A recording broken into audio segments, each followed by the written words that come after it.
ଆସିବାର ଅଛି ତାହେଲେ ଏକୁଟିଆ ବେଳେ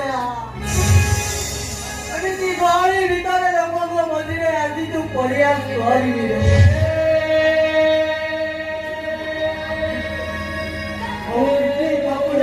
ଲୁହ କହିଲା ହେ ବନ୍ଧୁ ମୁଁ କଣ କରିବି ଏତେ ଗହଳି ଭିତରେ ତମକୁ ଦେଖି ମୁଁ ଆଉ ରହିପାରିବିନି। ଏତିକି କଥାରେ ମୁଁ ବୁଝିଗଲି ଲୁହ ଠିକ କହୁଛି।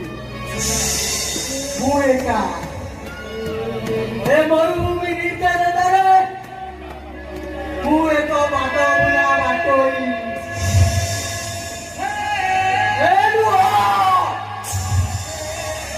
ତୁମେ ତ ମୋର ପ୍ରକୃତର ବନ୍ଧୁ କାରଣ ଏ ଅନ୍ଧାର ରାତିରେ ନିରବତା ନିପଦ ଭିତରେ ତୁମେ ମୋ ସହିତ ଅଛ।